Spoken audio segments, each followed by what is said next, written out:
Hello, my name is Ashley, this is Faithful Rattos, and welcome or welcome back.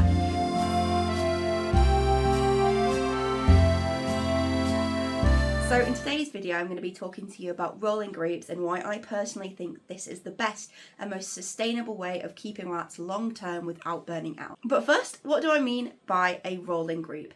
And it is, as it says, it's a group of rats with rolling ages.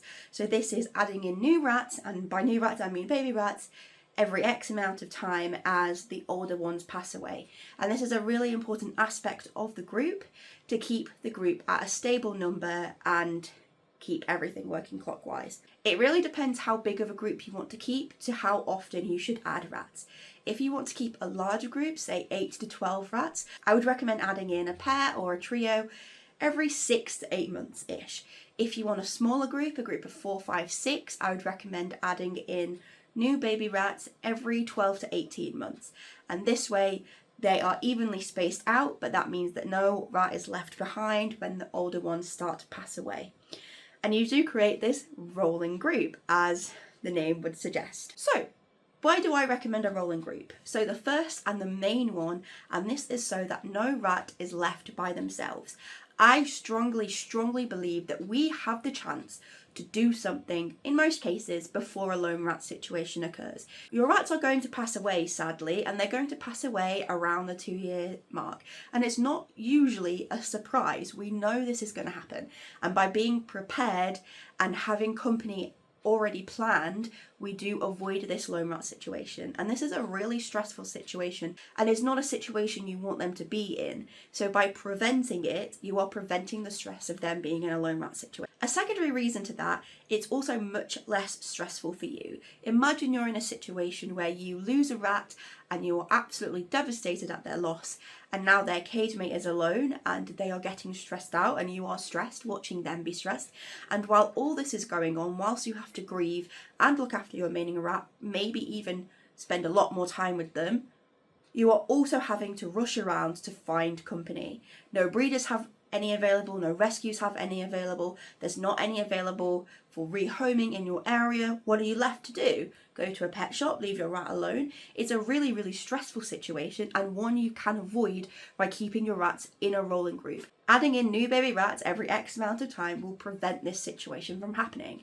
And it's so super important for people who want to keep rats, especially those who want to keep rats long term. I also believe this creates a really balanced group, as you have rats of varying ages. You have the older rats who are experienced, who know what to do, who are very calm. You have the middle-aged rats who are taking leadership roles, who are helping the group to get along, who are guiding the group. And then you have the new baby rats learning from those older rats in the group how to rat properly, how to behave themselves, how to interact, how to trust humans. And I think it's a really important cycle for them to go through, because in the wild they do interact with rats of varying ages, and it's really important for them to be able to create a fully developed social life by meeting these different types of rats at different ages. Some people worry that older rats may not like the company of younger rats, and this is absolutely not the case. Oftentimes having new rats, younger rats in the group will revitalise older rats and give them a boost of energy and give them a joie de vivre that has slightly been lacking as they age. If you have a group of, say, 5 rats who are all the same age, that can be great when they're young. They can get along absolutely fabulously and do really well. However, this does mean that they will get old at the same time, and as they age, more and more health issues will appear, which means you have to go to the vet, and that can be very costly, especially if there is 5 of them needing to go to the vet at the same time. It can be really costly on your emotional well-being as well, seeing those rats be sick and eventually seeing them pass away. And if you have 5 rats who are related, who are siblings, they're likely to pass at a very similar time, and that will leave you with a hefty vet bill and a big hole. And that is also another reason why I recommend a rolling group, because it means you have 2 to 3 oldies at a time and not your entire group passing away. It's much easier to carry on rat keeping, and it's much easier to avoid the burnout that can come with losing a lot of rats all at once. There's actually a video on my friend's channel, Hall of Rats, talking about rat burnout and how to avoid it if you're interested. But I do think this is a really But I do think this is a really easy way to avoid that before it happened. And the last reason I have as to why I think keeping a rolling group is a really great idea is because who doesn't love baby rats? Having new baby rats to take photos of, to get to know, to spend time with, to grow a bond with every 6 months or every year or every 18 months is a wonderful, joyful thing. And who doesn't love cute little baby rats?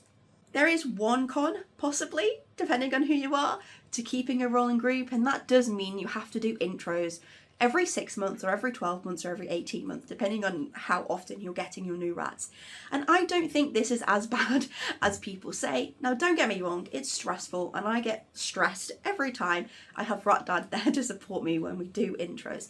However, in most of the cases, if you're doing intros the right way, it's not going to be the end of the world, even if things do go wrong. I do worry that we create a big fuss and stress around intros that makes them more stressful than they actually are, and our stress then goes on to the rats and does influence their behaviour. So whilst intros are stressful, I wholeheartedly agree, it does make me a bit anxious.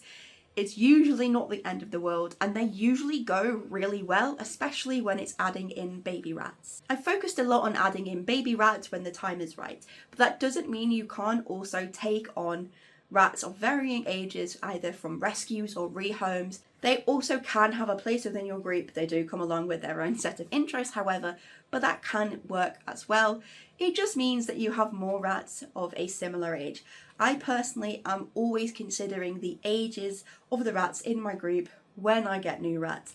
If I already have 5 or 6 rats across my 2 groups that are 18 months, I'm less likely to take on another 18-month-old rat, because in 6 months they're going to be an elderly rat alongside my rats that I already have.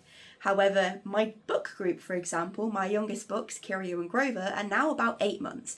So if I weren't to be breeding in the next couple of months, I would be looking for some younger rats to fill in that youngster gap that is now missing in my book group. So I hope this was helpful. I hoped it made sense, and I hope you can see why people do recommend this a lot, and why this is a really great way to keep your rats long term.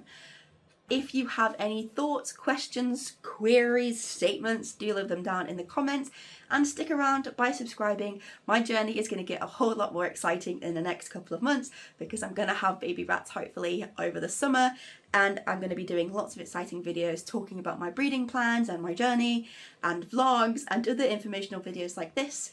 Thanks very much for watching, and I hope to see you in my next video. Bye!